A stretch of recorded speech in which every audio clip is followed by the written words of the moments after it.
Bene, grazie, certo.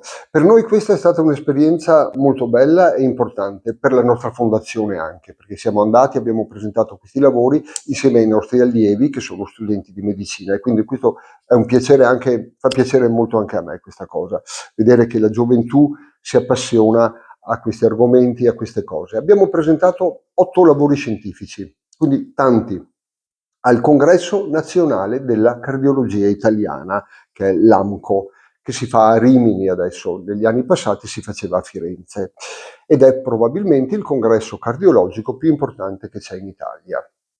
E abbiamo portato i lavori che sono nati qui nel nostro territorio, a Conegliano, a Tarso, collaborando con loro e con molte persone e con istituzioni. Per noi è importante perché significa portare la ricerca costruita nella vita reale dei pazienti dentro a un importante congresso nazionale. Vari argomenti abbiamo toccato, provo a sintetizzarli. Abbiamo portato argomenti che riguardano la relazione fra stress, cuore e qualità della vita. Molti dei nostri studi riguardavano appunto il rapporto fra cuore, stress psicologico e stile di vita. Oggi sappiamo sempre di più che il cuore non dipende soltanto, la salute del cuore, non dipende soltanto dal colesterolo o dai farmaci che diamo, ma dipende anche dallo stress, dalla vita sedentaria, dalla qualità della vita, dall'attività fisica e dal benessere psicologico.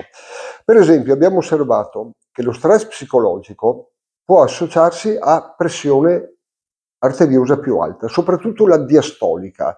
Abbiamo fatto analisi approfondite in questo e la pressione sistolica aumenta leggermente, ma la diastolica aumenta in maniera marcata.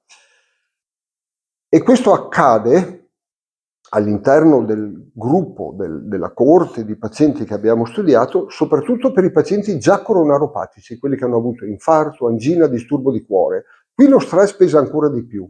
E un altro punto interessante che abbiamo osservato è che questo fatto del disturbo, dell'aumento della pressione arteriosa, è più accentuato nelle donne e soprattutto se sono anziane. Quindi il dato importante è che lo stress altera la funzione cardiovascolare, ad esempio aumentando la pressione arteriosa, soprattutto la diastolica, e questo è molto importante nei pazienti coronaropatici e nelle donne. Ecco perché la prevenzione cardiovascolare oggi deve diventare sempre più personalizzata e più attenta anche agli aspetti psicologici. Poi abbiamo portato tra gli altri, perché adesso riassumo molto la cosa per tenerci nel tempo breve, ovvero un altro argomento che potrebbe essere di interesse è questo. Abbiamo studiato pazienti misurando le masse, la massa magra, la massa grassa e il grasso viscerale. Il grasso viscerale si è rivelato particolarmente importante nella relazione col cuore. Il grasso viscerale è il grasso, possiamo definirlo come il grasso addominale profondo, è vero, che spesso è associato a infiammazione cronica e aumento della pressione e aumento del lavoro della fatica del cuore. Anche qui abbiamo visto che nei pazienti pur con grasso viscerale aumentato, ma che facevano attività fisica, vero, l'attività fisica riesce ad attenuare questo fatto, riesce a migliorare la situazione. Quindi l'attività fisica come idea generale, perché dopo viene approfondita in maniera statistica e viene analizzata in tutti i suoi aspetti, ma come concetto ideale, l'attività fisica è benefica per tutti e in modo particolare per le persone che hanno più grasso viscerale, più obesità e così. Qui i benefici sono marcati, anche l'attività fisica lieve.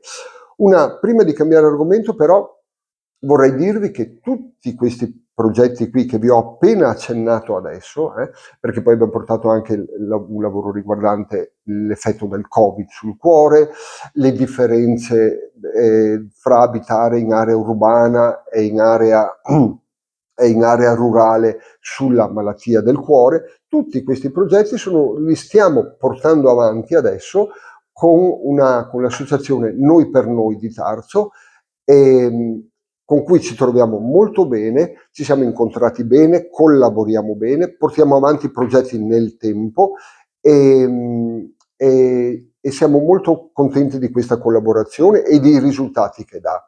davvero complimenti a tutti loro.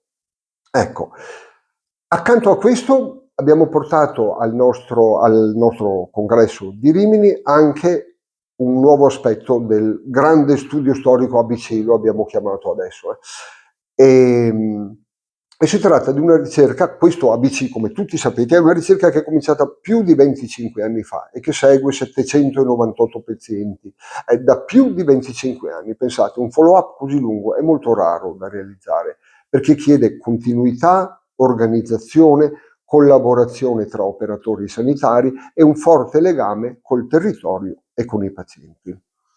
Nel tempo abbiamo costruito migliaia di dati clinici all'interno di questo ABC Study, raccolti nella vita reale, che ci permettono di capire meglio come evolvono le malattie cardiovascolari nel corso degli anni, soprattutto l'infarto miocardico.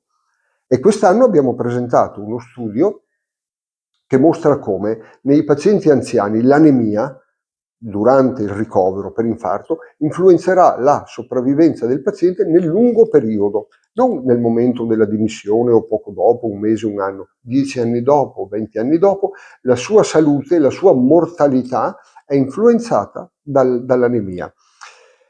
E questo dato ci ha colpito perché questa cosa è vera in generale, ma soprattutto è vera nell'anziano. Non sto a mostrarvi adesso il poster perché è complicato da vedere nella sua parte strettamente scientifica, ma se voi lo osservate vedrete che il paziente anziano anemico ha un aumento di rischio di mortalità solo per la sua anemia. E questo ci fa pensare che dobbiamo, è vero, meglio curiamo la sua anemia, meglio starà il paziente. Ecco, questo stesso lavoro approfondito un po', l'abbiamo anche inviato alla Società Europea di Cardiologia, che quest'anno sarà a Monaco in Germania, e ci hanno invitati a presentarlo. Quindi anche in una sede internazionale questo lavoro sarà presentato. Per noi è un motivo di soddisfazione perché significa che una ricerca che è nata qui da noi, nel nostro territorio, continua a trovare attenzione anche nei congressi europei più importanti. È vero. Poi volevo così a conclusione di questo breve colloquio, di questo breve incontro, volevo dirvi che la ricerca scientifica è una cosa difficile da fare, è impegnativa da fare. Dietro la ricerca scientifica ha bisogno di tempo, di continuità e di sostegno. Studi di questo tipo, come quelli che vengono condotti in questa fondazione, non si costruiscono in pochi mesi, ma in anni, decenni di lavoro. Dietro a ogni dato scientifico ci sono persone, famiglie, pazienti e storie vere di salute e di malattia.